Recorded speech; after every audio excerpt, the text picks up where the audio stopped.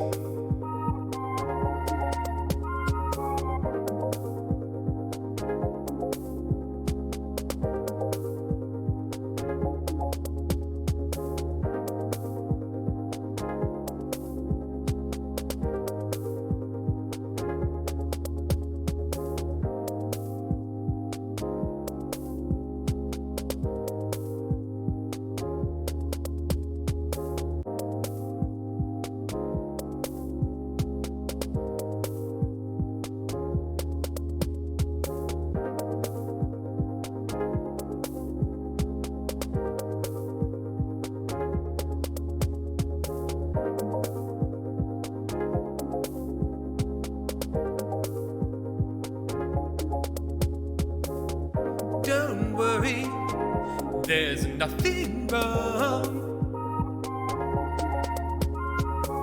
The brothers Meredith will be back soon.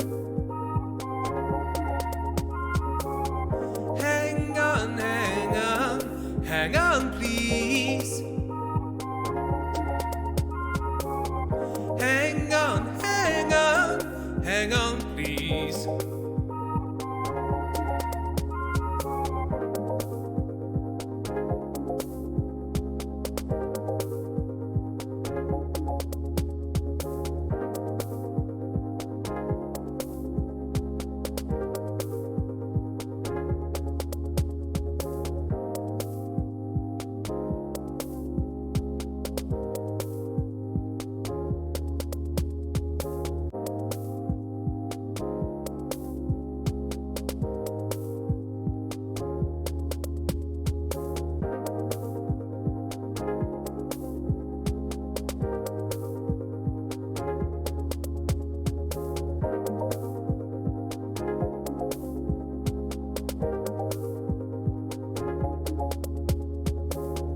Don't worry, there's nothing wrong.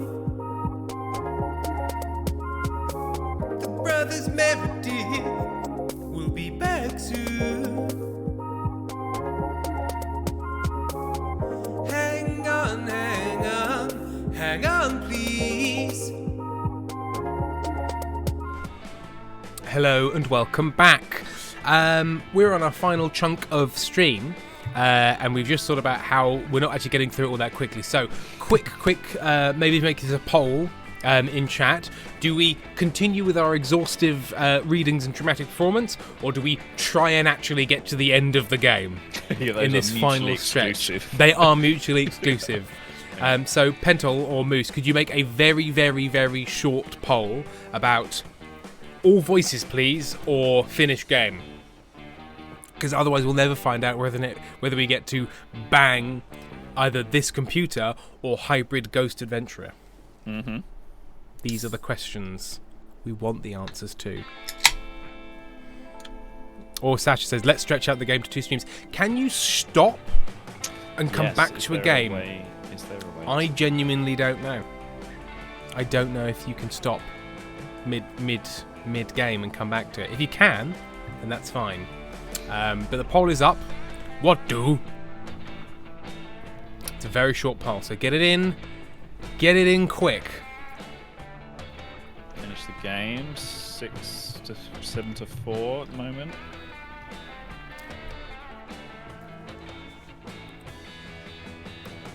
Or 8-6. It's going to be one of these votes is exactly half and half again. We've had a few of those, and they're deeply unhelpful. Karen, doesn't work. There is no save according to Google. Okay. 11-7.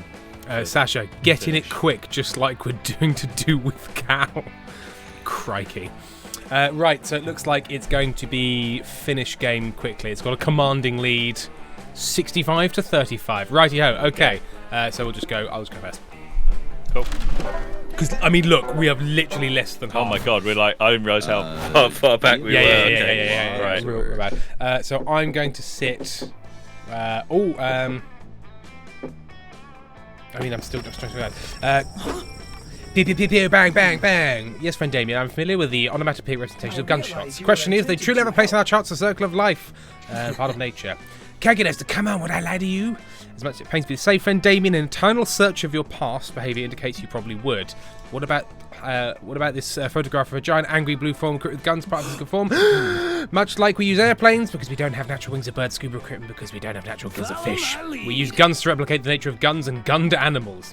You make a compelling argument, and yet something still feels amiss. Oh, you know what this is? Right. That's because a photograph is incredibly crown drawing Damien did. He even signed it. Or every animal will be using guns if they had opposite thumbs. Using them is not against nature, but rather a display of evolutionary advantage, the naturiest thing ever. Oh, both of these feel like smarts. Yeah.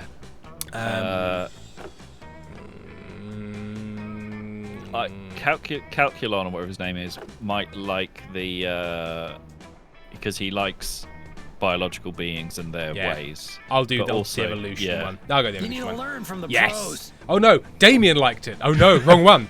That's right, we're lucky monsters even evolved opposable thumbs to keep those motherfuckers in check, or animals to be killing us left and right. But as most animals do not have opposable thumbs, there's truly no way to test this hypothesis. Of course there is, Cal. It's called using your imagination. I'm physically incapable of imagining anything. It's one of my many shortcomings as a transgressively of a free-thinking being. Then allow me, think of it this way, animals use any weapon they're capable of grasping to do the most damage possible. And if this hypothesis, I can prove and will prove it right now. Kate Canesta grasps Damien and dumps out a bucket containing a crab he must have caught at the lake earlier that day and hands the crab a knife. The crab grasps the knife in his grabby little claws and starts stabbing Damien repeatedly in the ankles. He scuttles back, still stabbing the air menacingly. Hey, look at that adorable motherfucker and his stabby knife. He looks so cute and silly, I don't even care that I'm bleeding. Friend Damien, your hypothesis was correct. That crab attacked you. Yeah, obviously, we're all here, but check this out. Damien pulls out a gun, because of course he has a gun, and tries to hand it to the crab, who latches onto the barrel and holds tight. See? He's going for it hardcore, but look what happens next. You all watch the crab scuttles over to the camp gun shop to apply for his firearms license. Because of his bone little crab claws, he can't sign his name on the form and therefore can't wield a gun. But see how badly he wants to? The crab throws the gun to the ground and jumps up and down with all his many legs, the spider of the sea, grumpy at being foiled. Yes, friend Damien, I surely did, and having witnessed it with my own eyes, I can now agree that any animal would be dangerous with a gun. However, I'm unsure this proves that they should have them. Nope, you've already agreed with me, no takesies backsies. Well, you do know more about the circle of life and nature, and you have invoked the rule of no takesies backsies, which I would never betray. I suppose you win. Fuck yeah, guns forever. No addendums or qualification to that statement. Look, it's not like an unproblematic viewpoint, but it's less problematic than Damien falling for you, which he clearly is. Pew pew pew, bang bang, emphasis on bang. Dr. Frankie, here we go. I'm gonna... There she is. She's still... So everyone just sits in the same place every time. You're loitering by the campfire where you notice Arawi and Dahlia whispering to each other and giggling. You're terrified about both of them and giggling. Is adorable. Dr. Frankie, join us and I have a special girl talk session. We both love girl talk, so what? It's a guilty pleasure. If you tell anyone, I'll kill you. Haha, indeed. We are masters of the battlefield and masters of the feminine arts. Good. It's kinda is. Speaking of which, I wanted to ask you, who does your war paint? You were rocking that Furiosa charcoal look when we were beheading those beasts. Hell yeah, I do my war paint myself. It is a critical part of my battle ritual. No way, that's sick, Dahlia. Hex does mine. Accidentally forehead on fire. I love the way Arawi's war paint. I would do it every day, except Arawi only likes it done for main story battles. This is should be done anytime you're in combat. It's how warriors channel their inner blood horniness. Yeah, you got to do it for you. Bullshit. I can't see my own war paint. It makes no sense to spend 20 minutes doing it. I can't technically die, but if I could, I want my last memory to be of Dahlia in a brave-hearted looking ass blue and white war paint look. Holy shit, I would look amazing in Braveheart war paint. I've been meaning to conquer Scotland for a while. That is sick. Whoa. Dahlia, maybe we could do matching war paint looks sometime. That would be so intimidating. Can you imagine? Our enemies would cower at the sight of us. They already do, but they would cower even more. Okay, obviously I'm going to do matching war paint on you two, but what look should I go for? Handprint, vibes, urban camo, knife eyes? What do you think, Dr. Frankie? You're not a war paint expert. Knife eyes. But you are an expert at impressing your crush. These two cuties have got pretty different aesthetics, though. What do you suggest? Don't believe Defence of Scotland intensifies. True beauty comes from inside you. Wait, tons of blood. Okay. Here we go. Legendary limited edition prestige battle skin. Gamer. Bought with a battle pass, I assume. Yes, a monthly subscription to the battle pass. Well, I wasn't trying to bang you, so I don't care. Oh my god, we've done one. Limited edition skins. They're super rare. How the fuck did you get your hands on it? Well, the thing is about makeup is that you do it yourself. You don't have to license it from here. I remember that grinding session. You didn't take a pee break for like 3 days straight. That is very bad for you. I almost made it through a full season. Somebody died once. Yeah. Hold your Wii for a Wii. It's a competition from a radio show in America, and somebody got very badly ill. Sorry, I'm interrupting. No, that's horrendous. This is girl talk time. I demand that you explain it to me. Okay, Dahlia, first thing you need to do is know that there's in-game skins, and obviously everyone starts with the same shitty default skins based on their fighter class. There are only 3 legendary skins. This time Dr. Frankie got hands on one of them. And it's super exclusive. Okay. So you're saying there are some rare skins, but I still don't get how you acquire the skins. Is it a hunting thing? I don't get it. No, Dahlia, I'm talking about skins from loot boxes. You buy the loot box, open it, deer comes out, you kill the deer, bam, rare skin. Oh, these skins cost money, like actual currency. Yes, Dahlia, they cost a lot of money. If they cost a lot of money, what weird ass is selling these skins? I don't know, Dahlia. They're either sold by big corporations that benefit from in-game microtransactions or the actual deer that owned the skin before. Hard to say. Why would somebody pay a merchant to get their skins when you could just go hunt the deer yourself? This makes no sense because it's exclusive and limited and awesome, Dahlia, and you just don't get it. I can't believe I'm saying this, but you're kind of being a noob. Fuck. Dahlia's totally confused by Arawi's skin standing and takes off to 1, go hunt some deer, and 2, meditate upon the valuable goods. Listen, Dr. Frankie, I know this is a lot to ask, but can I borrow your battle skin just for a little bit? I can't believe I'm saying this, but please. Wow, asking for a favour for Arawi is devastatingly cute. You agree immediately? I mean, the whole reason you got the skin was Let's to impress. adventure together. Check me out. This legendary skin makes me look like a terrifying golden warrior. Arawi is clearly overjoyed with the battle skin. $325. You spent $325 to get it. Excellent. Look, if somebody only loves you because you gave them a battle skin, it's true. We're taking a gamble. Welcome. You're new here. Don't fret. Let me explain how this works. I'll prepare you for a drink. The drink of the day. You may choose that drink that won.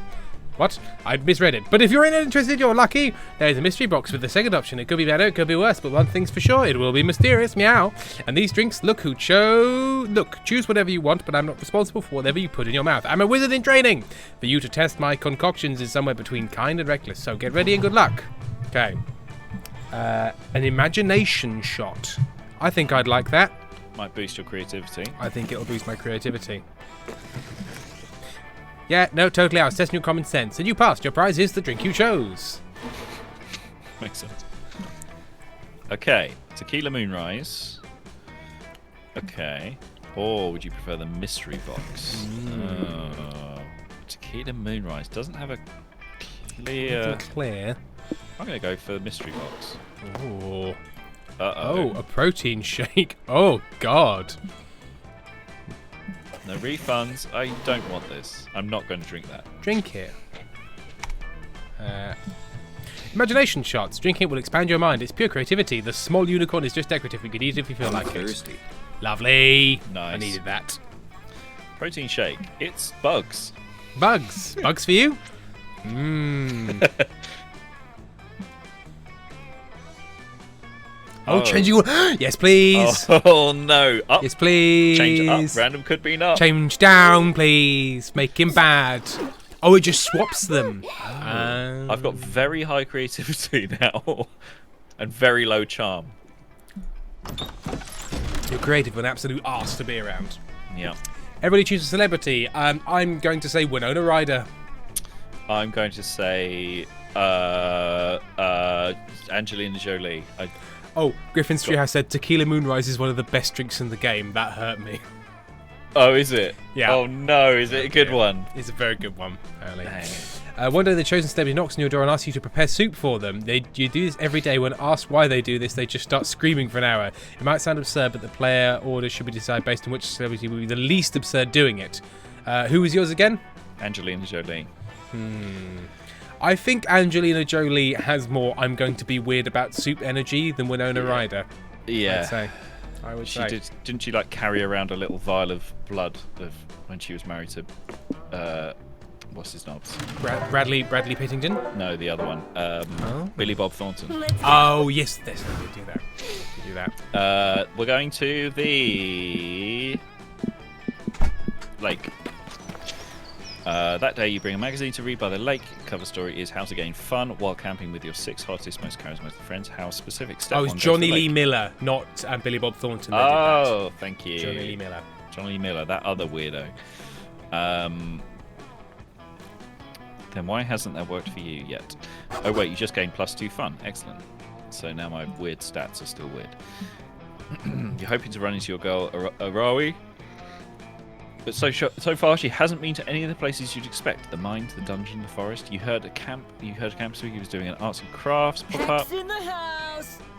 This slump molded earthenware masterpiece will be one of my finest works yet. Just Frankie Wilson, my purgatory of boredom and suffering. You mean your craftatory of potdom and creating? No, I meant what I said the first time. In that case, can we make a no complaining our next rule of compromise, because you're harshing my pottery belt. You see what I have to put with it? Hex gets super into random activities that they see on TV and immediately wants to try it out. They watched a documentary on Mesopotamia, and they took away from it was pot, and immediately threw themselves into this obnoxious new hobby. Throwing is something to do with pottery, so there you go. They've been leaving this little curse-shaped play prints all over my nice adventuring gear, which you've been wearing because I graciously agreed to come to you on a quest, blah, blah, blah. And punch you in the face. Yep. Boring. Might think painting is dry is boring. Move on. I currently let yourself enjoy my newfound love of pottery. Pots are beautiful. The only time I ever care about pots is when I can smash them and get rupees. Maybe the only circumstances which Arawi cares about pots, but the one circumstance is better than no circumstances, and you know just how to use it. Guilt trip. Guilt trip. You're really, really negging Arawi. Yeah, I'm not. I don't think I'm a good person. I think you're a bad person, mate. Arawi should make her own pots, then break those to get rupees, infinite money. Yes, I'm not going to guilt trip someone. No, also rupees. Your adventure Yes. material. I'm trying to get away from my monstrous behaviour of the past, my guilt tripping and emotional blackmail. Maybe because that's definitely not how that works. Ye of little faith.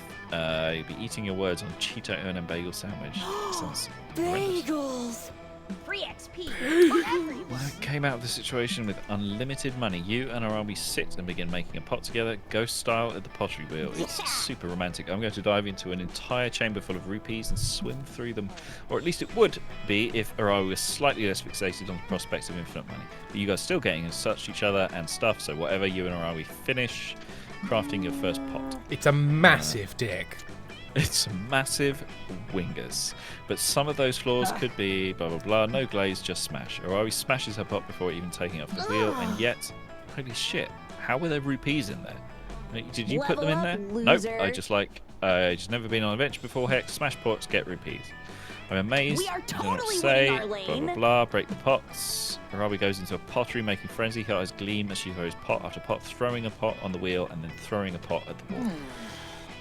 You know, given the cost of material, she actually isn't making a huge profit, but this is a strategy. But even as fast as she's going, her pottery techniques are actually improving. Like the lip of that last pot was so much more than the one before. Timeless. Rainbow Nerd, it's a Zelda thing. Yes. Hex has a great time getting to review Arawi's pottery skills. Arawi has a great time. +2 creativity, +1 charm. Bosh. Nailed it. Bosh. Done. Right, I'm going to go to the woods, because I've been to the woods. Today, decide to hike all the way across the woods. You want to see what's on the other side. It's a long and treacherous hike that ends up only taking an hour. I guess the woods aren't that big after all. How are your friends get lost in so often? Anyway, it turns out there's a library on the other side of the woods. You go in and read some books and gain 2 smarts. Ding dong, I needed that. Yeah. You're hanging out with Calculator, Damien and Scott, but mostly Cal, when suddenly... Commander located, awaiting instructions. Oh, okay, well, say it all then. Reb Service job, in one. He's not talking to you, Damien, he's looking for a gooch. Negative friends, notice how the interloper is a machine like myself, he even possesses the same highly blah blah blah.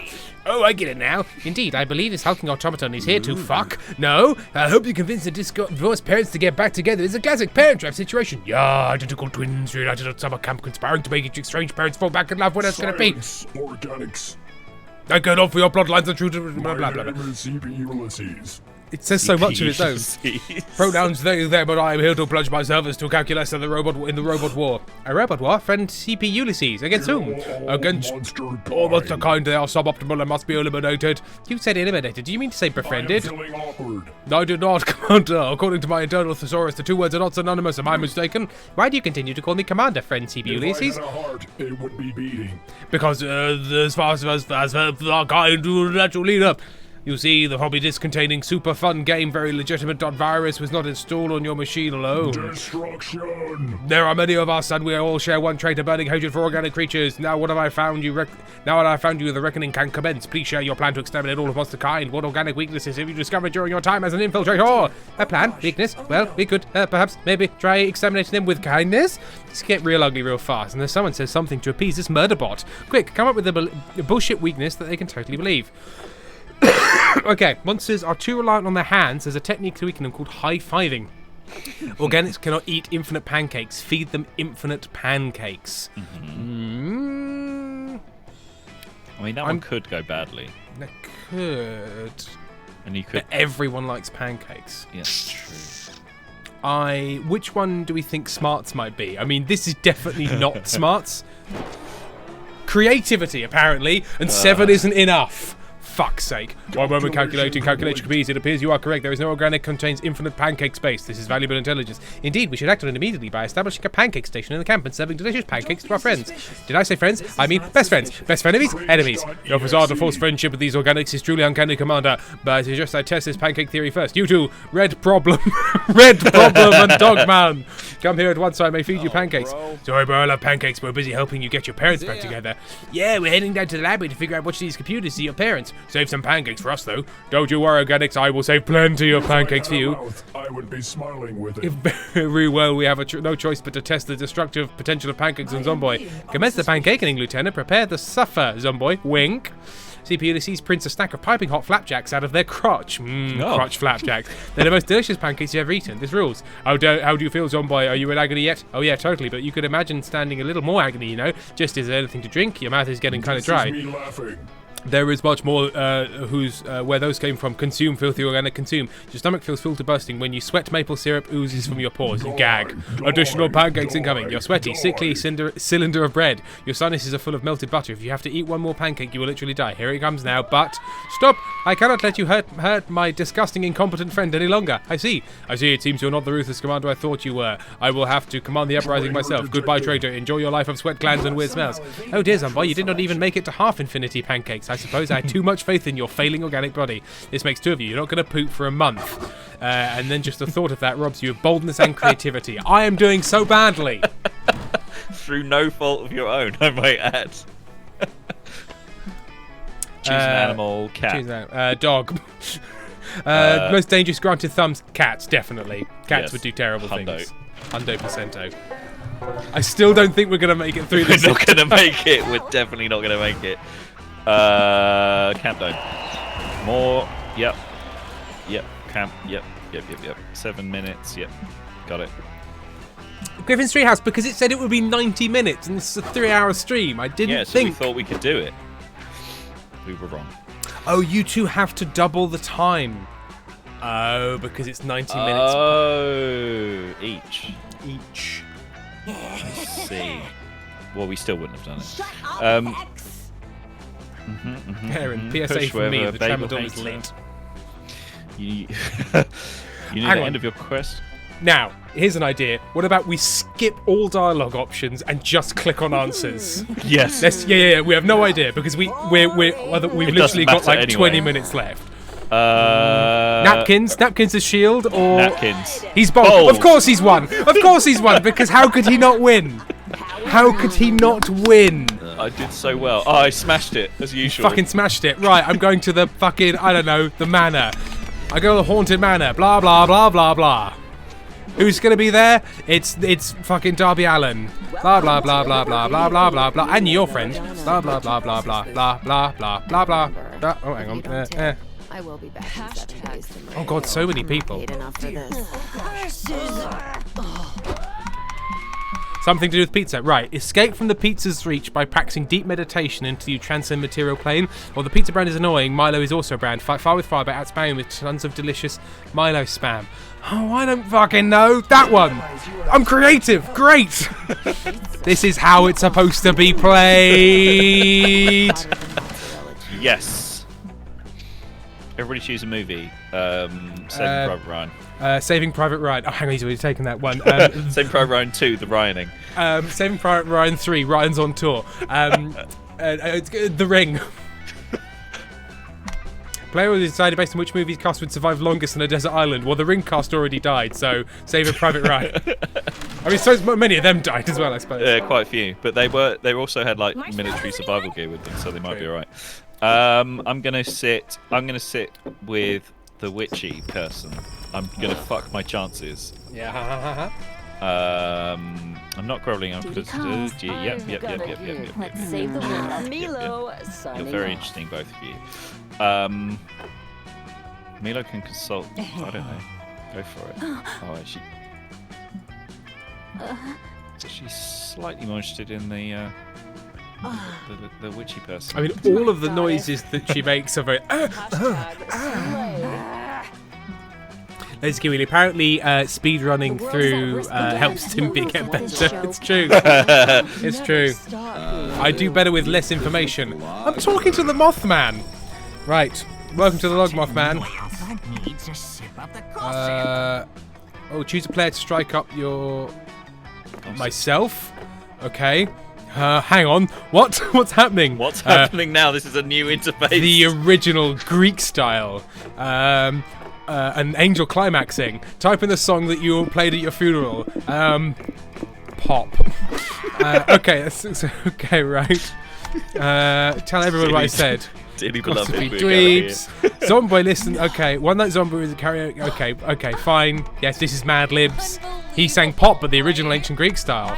Good. Right? Lovely. Wonderful. They describe zombies' voices as like the sound of an angel climaxing. Okay. For creativity. Again, I've done very well. Everybody choose a song. Ironic. That Monkeys song, the one by the Monkeys, the big one. Hey Hey We're the Monkeys. Hey Hey We're the Monkeys, yeah. That one. Which song is more likely to form a government mind control in disguise? I think Hey Hey We're the Monkeys, because they're too busy singing to rise up and defeat the patriarchy. Yep, I think so.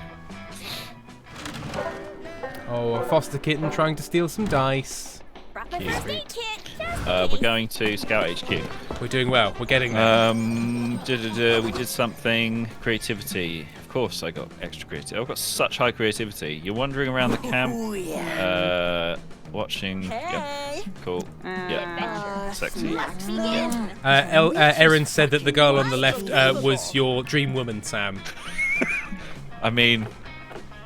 Not far off. Not far off. Aurora loves upgrading all her gear and magic and whatnot. Upgrade the kite by tying some blades to it.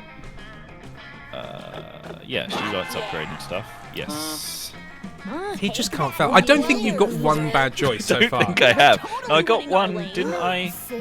I'm not sure I did. Yeah, maybe. Now, Sam, and obviously I love you, and I really enjoy playing games with you, but why have you been such a cunt, mate? I just love it. I love ruin it for me. Ruining everything. I'm gonna go to Camp Dome.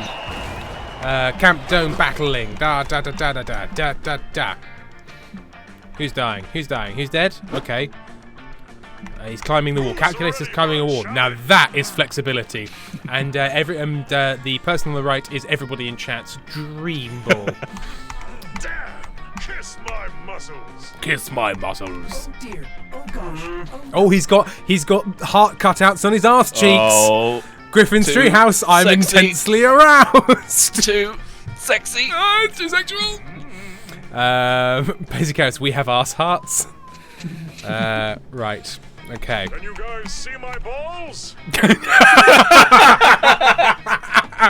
Wow, subtext is text. Oh dear. No, right, install Windows 95 as Calculator's new operating system. Disable Calculator's antivirus program. From now on, he can only deal with viruses through alternative medicine. Boy, those are rough choices. I trust Windows 95 more than I trust alternative medicine. But I'm not smart enough, apparently. Oh, no. Fuck you! Fuck you, bastards! Griffin's Treehouse, I just choked on my Sprite. Bruce Willis. Joaquin Phoenix. Most likely to be posing as a random fan in Discord server dedicated to themselves. Joaquin Phoenix is more likely to do that. Sorry, Joaquin. Tim, read my purple. LVBLW. She's discovered Tim's VODs as I watch him in the background for noise, but she stepped on the keyboard and switched the speed to double time, and no matter how many times I switched back, it just doubled again. Too fast. Too fast. Pentol, there is no way Sam won't win. And Aaron, there's a great VOD somewhere of us watching a clip of Tim pretending to eat some soup. But OBS stretched it out and made it so wide. It was so wide. So wide. Right, Scout HQ. I'm doing something with a stick. He's here. Oh, bloody hell. Oh, no. Who's this guy? A little rich bat goblin. Right, according to all of pop culture, the best place to build a shopping mall is the 1980s. Kids hate it when you take away the video games, but build a shopping mall in Fortnite. That one. Creative. The 80s. Interesting. Nice. I don't know why it was good, but it was good, and I have made progress. Okay, we are going FVBLW, it's Grizz up! Hike into the woods. Yep. Charming illustrations. Griff shouts, I love voicing this guy. When my friends and I play it, I always make him sound like he's mid-orgasm. Oh, in the 80s! Are you gonna finish this?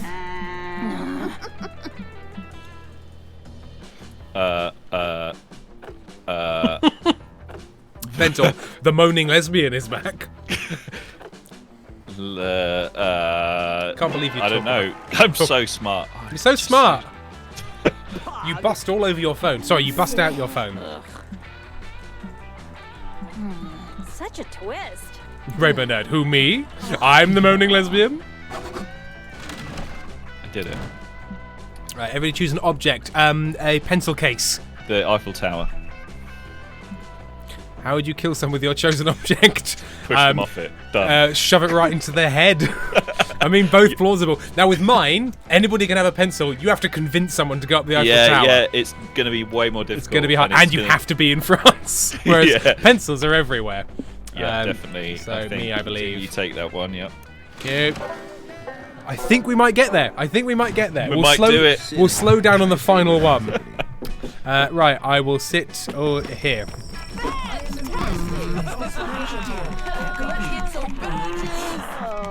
Okay, Bedelia, how do you plan to get the Questioning the Monster Scout badge Systems Integrity badge?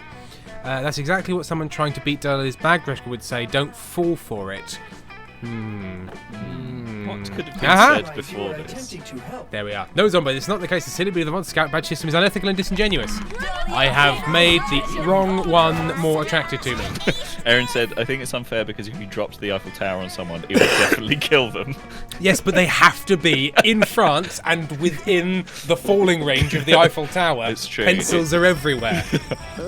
More people have been killed by pencils than the Eiffel Tower. It's not a big deal. That one. Oh, you're a pro. Oh, piss. Piss boy. This guy wants to bang you now. Shut up, Hex. Cursed. Next time, I won't have any mercy. Great. I did it. Bring out your flasks. We'll take a gamble. Right, okay. Right. Blah, blah, blah, blah, blah. Okay. Phobia shots. Okay. Might be a problem. Mystery box. Not the bees. I think you should never choose the mystery box. The mystery box is bad. Bad. Right. Blood. Take the mystery box, you coward. I think I'll just stick with the blood. Fucking idiot. Blood. Get some bees. If I was a vampire, I assume I'd. But I'm a Frankenstein. Okay, what do I get? Not exactly your drink, but an experiment I'm conducting. Okay. Pentel has just realised the moaning character is Christina V, which is why you love them. I just took some of your stats. Oh, enjoy, idiot. Not the bees. During Spooky High, bees poured out of your mouth, remember? Well, in Spooky Camp, bees pour in. You can actually just drink a bunch of bees. I sure did. It's so epic. There, everyone knows you as Nicolas Cage. Okay, so that increased my creativity. I think I did quite well out of that, actually. You did not bad, yeah. Right. Oh, God. I didn't see. I didn't see it either. Eggs. Eggs. Oh, and I've been renamed Nicolas Cage as well. I think we're absolutely playing this in the way it was intended. Absolutely. I'm going to go to the manor. Erin says, Sam, can we watch Die Hard tonight? I might put Die Hard on for you, and then when you fall asleep, I'll might watch something else. 500 copy of Immanuel Kant's Critique of Pure Reason buried at Crossroads. That sounds smart, and I'm not. Whoever's at the top of the official World Karma scoreboard, it's so fun! So fun! Greetings, fellow organic life forms. Success achieved. A new day, a new adventure. What did he say? No one can tell. No one can Oh, tell. hang on. Sorry, it's another example of Erin's mostly conversing with themselves. Sam, can we watch Die Hard tonight? Actually, no, don't worry, I've changed my mind. We can watch Legally Blonde instead. Not can we? We can. Legally Blonde it's gone. Better than Die Hard. It got taken off all the streaming services. All of it. And sorry.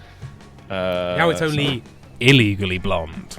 I don't know how Erin's brain is going 100 miles an hour. Erin is on tramadol. Yeah, how has he got any thoughts at all? That one.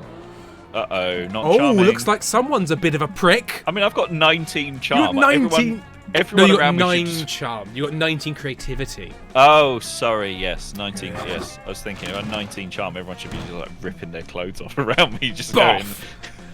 Something good. Something. Blankets. Ice cream. You found a treasure map. There's a marked spot, and apparently there's treasure chest buried there with plenty of the good thing. Now, buried ice cream sounds like a health risk. Buried blankets. Wrapped around a corpse. Delicious. Yeah. It's the evening. Right. Is there a place where I could just do nothing? I'm gonna go to the woods today. I think we can actually slow it a little. This is the second to last.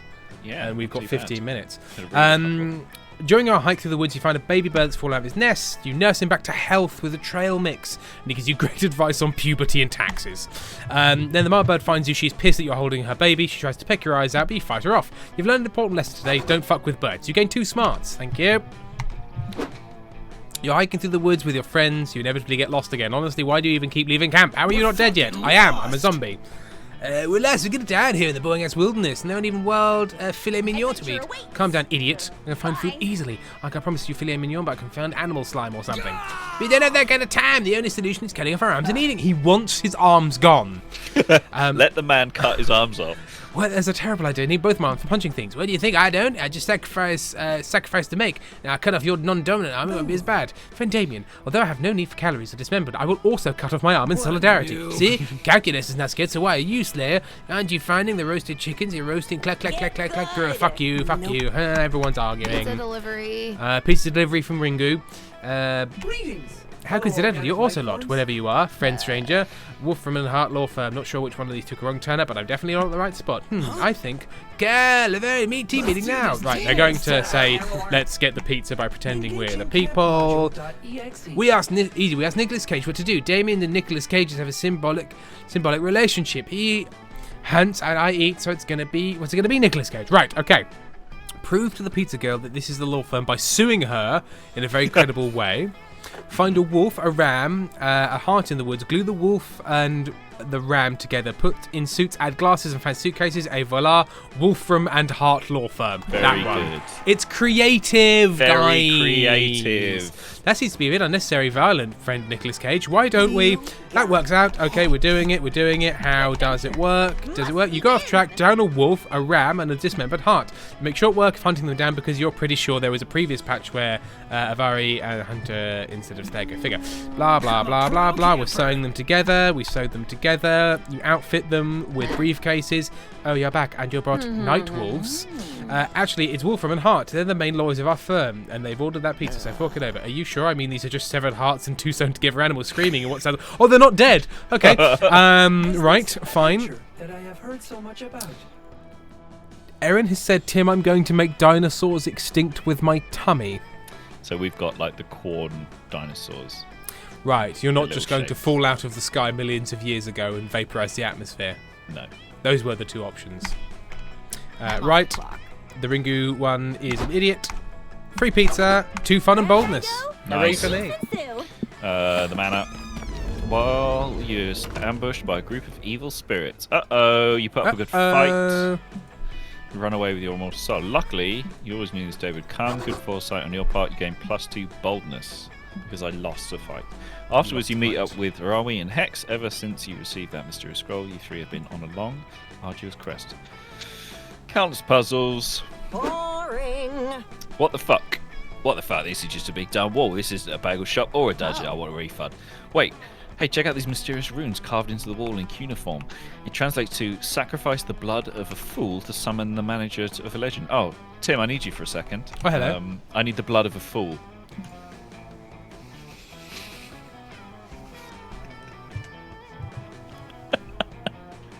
Rawi's just sipping it. Why do they hurt me? Why don't they let me live my life? Ooh.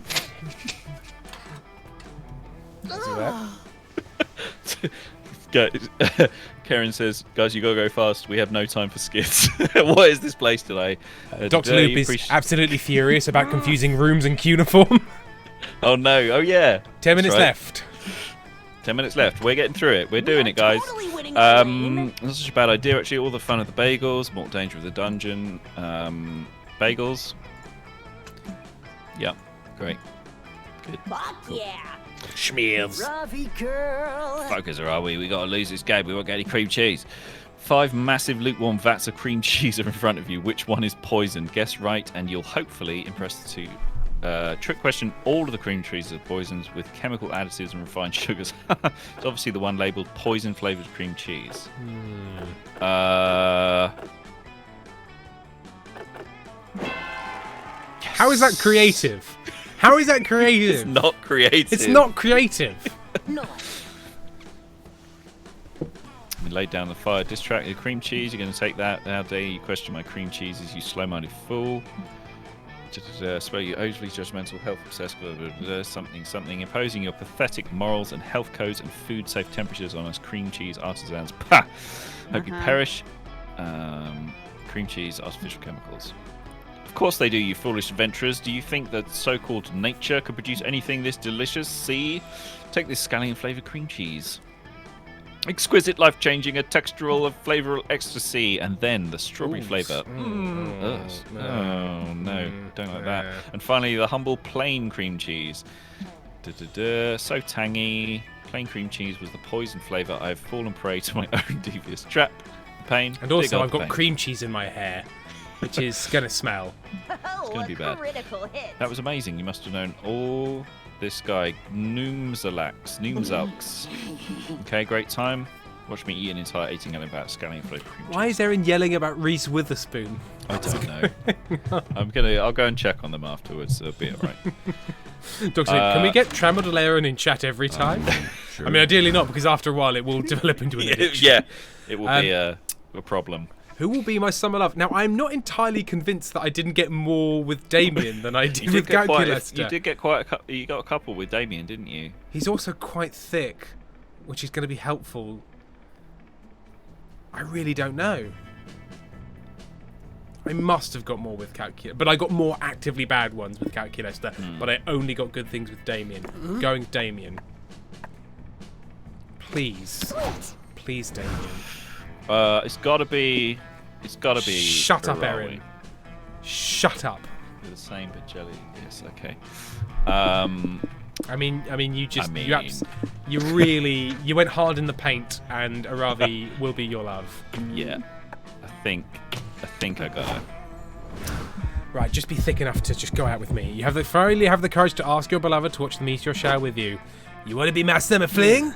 Oof, here's the problem. Oh, no. People don't normally say that just before they go, yes, I'm going to be sure. I've just ordered from this pizza place, okay, and they have a promo which you get a free pizza as long as you don't date Nicolas Cage. Oh, dear. Loser. Oh, dear. I got rejected. I was exiled into a swamp. I just got an achievement that says you were rejected and got exiled into a swamp. Yeah. I didn't get rejected. I'm the only swamp person here. I don't know why I got that achievement. Right. I didn't accomplish anything remarkable because of this. 71 years from today, when you die, they're at a loss for what to put on your gravestone. They settled for Nicolas Cage, lived a mere life, owned a broom, got rejected at summer camp, R.I.P. Right. You look for Arawi and Hex. Hey, Dr. Frankie. What an adventure, huh? Fuck yeah, bagels forever. No, but really, it was awesome. Come to think, Rawi summer camp is coming to an end, and if I remember right, experiencing the joys of summer camp is words, blah blah blah, and you delivered, girl. So go ahead, take off the necklace. Rasi Betty, who's just said, what you say? Sorry, go ahead. You died. I died. Don't know if I want to. Seriously? Why not? It's not that bad being cursed. You know, you're obnoxious, but like good kind of obnoxious. Yeah, like I know someone like that. Totally the good kind of obnoxious. Sorry, Erin. They ask you how you are, and you just have to say you're fine, even when you're not fine. Hey, I mean, billing here, soul is comfy. Lily Rose, I was trying to kiss the computer, but I did so badly, I took a chance on Damien. In the hopes that maybe. Fun. Okay, can we talk about me now?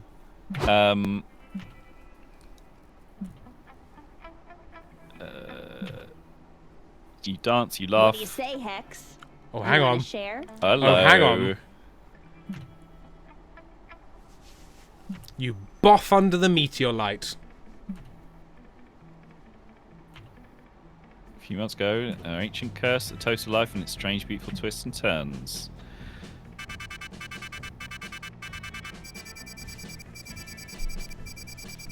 Oh my god, there are a lot of outcomes.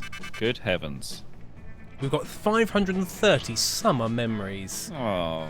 Lazy Kiwi, love that Hex still has the bagel. You had a threesome. Thank you for that as well. Well, there we go. And that is how Monster Camp is supposed to be played. Before we knew it, those weeks were gone. It felt like a hot minute, and it felt like an entire lifetime. That night, as we saw summer coming to an end, we all wondered what could come next for us. It felt like the end of something big. Little did we know, life still had many wonders and misadventures in store for us. Not for me. They literally predicted my life. Griffin's 3 hours. Oh, I love that the song plays in the credits, but it's deeply DMCA. I put it in streamer mode, so don't you worry. Now I'm older, I can see it. How those years became the foundations of our of the mythology of our lives. Broken hearts turned tragedy, sung for centuries. Wild nights became epics treasured forever. Every kiss and every laugh is now a constellation we'll always find while gazing into the starry night, no matter how many years go by. Aww. I turned the music down so I can't actually. And the last summer night, feeling like I was just starting to live life.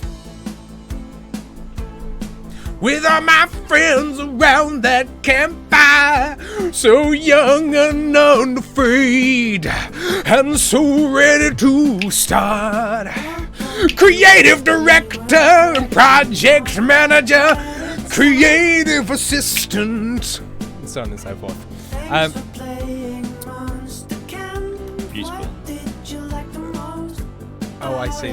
They're doing. Will you review it? So thank you, everybody.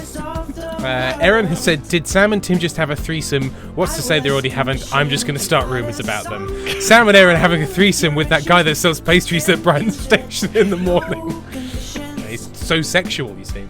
So thank you very much for joining us for stream. I believe we've thanked everybody who needs thanking. Let me check the Ko-fis.